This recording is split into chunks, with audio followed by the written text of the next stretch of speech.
In this video, we are talking about Dripping Springs, Texas. Now, Dripping Springs is one of the more desirable parts of the greater Austin area. One we've had many inquiries about from people wanting to learn more. But is it right for you? And the goal of this video is to help you arrive at your own conclusion. So, if that's the reason you clicked on the video, stay tuned because we're getting after it right now.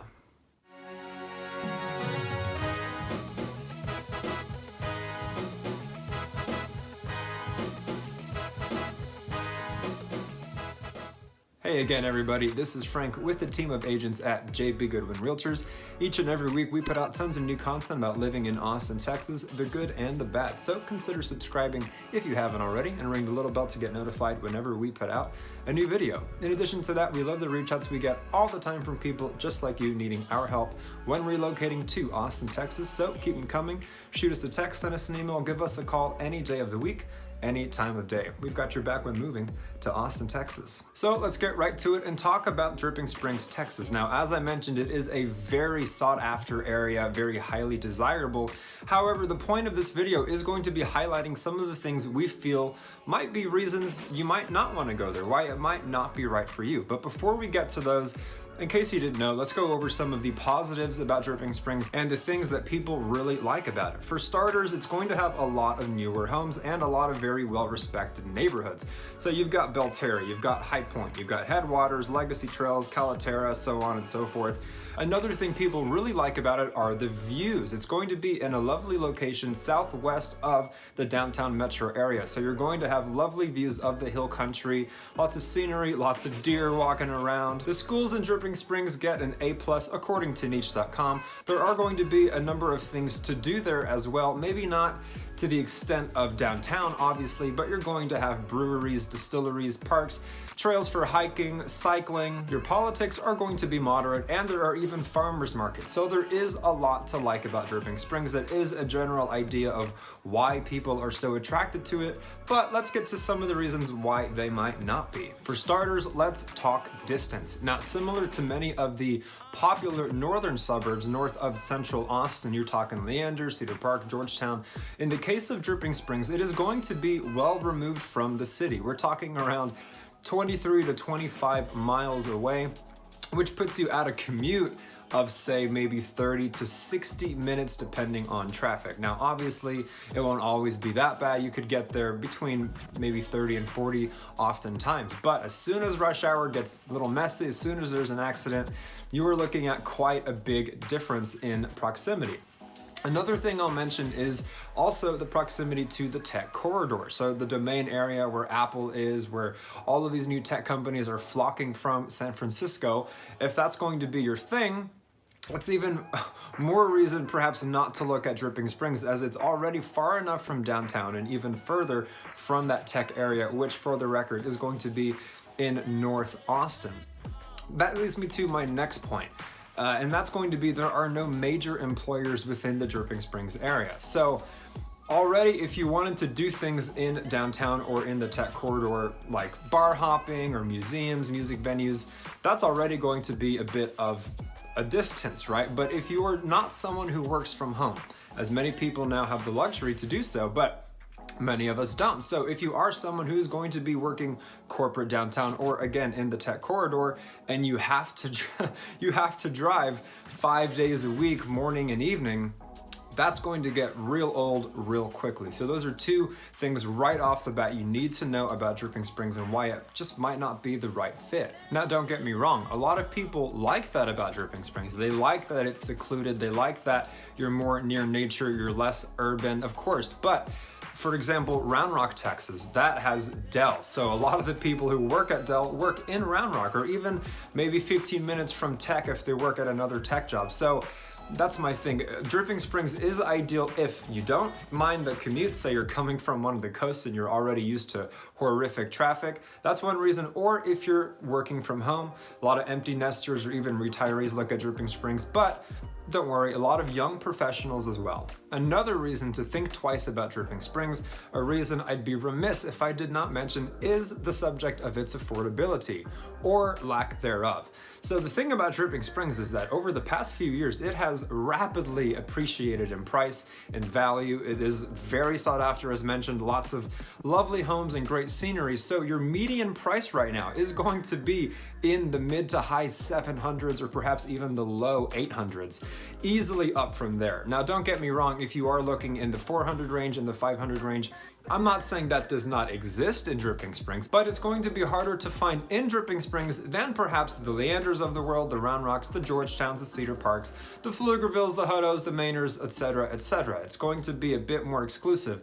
Now, I realize I am talking to different people out there, so you could be the types of clients we get that say, hey Frank, we were pre-approved at $700, $800, $900, $1 million. In that case, if you're wanting to stretch the budget a little bit, Dripping Springs is perfect. Look no further.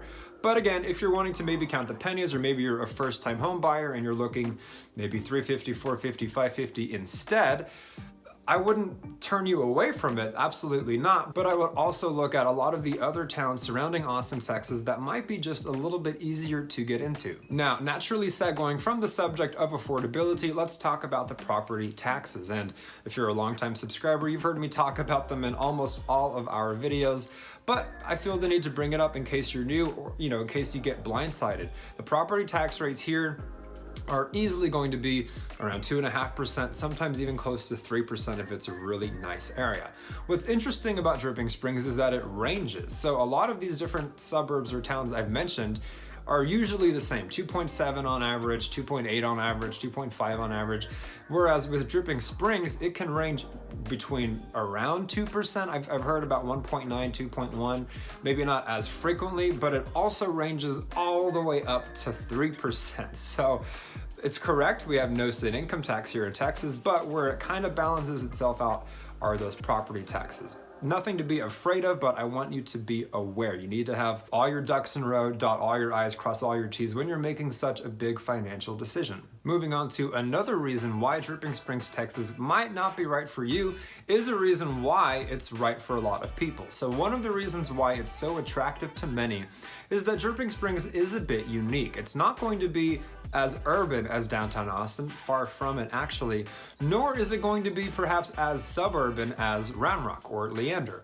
What's interesting about Dripping Springs is that it is a bit of a hybrid of rural and suburban. So it's kind of like if Liberty Hill, Texas, very rural, had a baby with Round Rock, Texas. It's a nice blend kind of in the middle where a lot of the Dripping Springs area is very spread out. It's very large, it's very stretched for the size. So it's really not going to be quite as cluttered. It might be easier to find places perhaps on a little bit of land in Dripping Springs. And as I mentioned, you've got the deer walking around, you've got the scenery. So obviously based on the attributes it has in terms of how pretty it is, it's not going to be like a Round Rock or a Georgetown or a Pflugerville. So that all can be a great thing, but it might not be right for you because ultimately this is all subjective. So you might be someone who wants something a little more suburban, like Round Rock or Leander, or even to some extent Kyle or Buda or even Bastrop.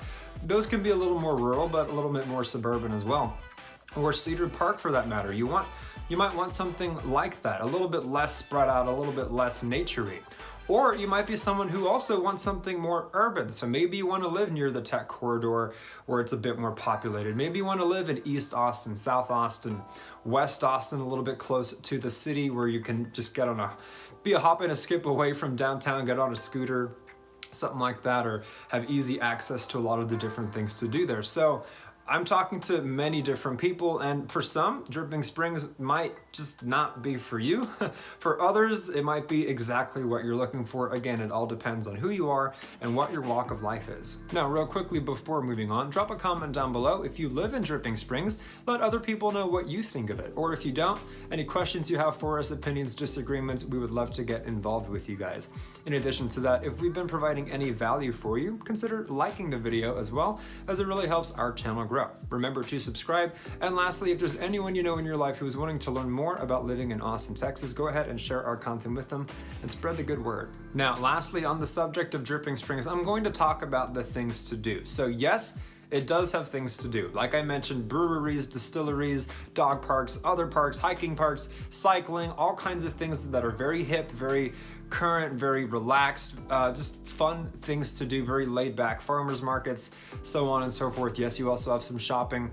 However, if you want other things to do, bigger things to do, main attractions, Dripping Springs is not going to have much to offer, and that could be good or bad, as mentioned previously. So for example, in the case of Round Rock, you've got Dell Diamond, you've got the premium outlets, you've got IKEA, you've got Kalahari, the largest indoor water park in the country. Pflugerville has its own outdoor water park. Leander is getting Northline, which is going to be comparable to the Domain, giant shopping center, and it's getting Leander Springs, a 4-acre lagoon with restaurants and shopping. So these different towns surrounding Austin, Texas, while they are suburban, they have a lot of major attractions, things to do.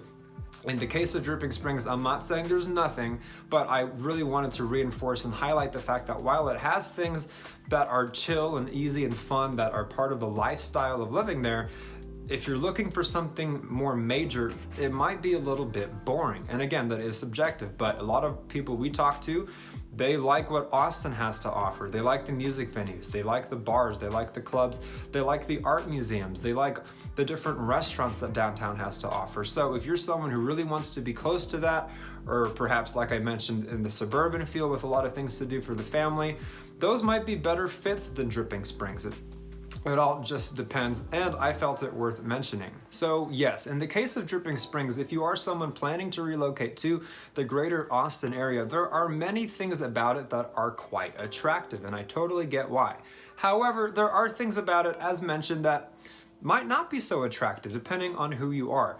But regardless of that, if you are planning to move to the Austin, Texas area, whether it's Dripping Springs, Leander, downtown, the Domain, anything in between, that is what we are here for, making your move as smooth as possible. So again, do not hesitate. Go ahead and shoot us a text, send us an email, give us a call any day of the week, any time of day. Let us help you relocate to Austin, Texas. As mentioned, we put out tons of new content each and every week about living in Austin, Texas, the good and the bad, so consider subscribing if you haven't, and ring the little bell to get notified whenever we put out a new video. Comment down below with any opinions, questions, disagreements for us to get involved in. Consider liking it if we've been providing value. Share it with anyone you know who is wanting to learn more about living in Austin, Texas. And until the next one, you guys, my name is Frank. This is Living in Austin, Texas, and we will absolutely catch you later.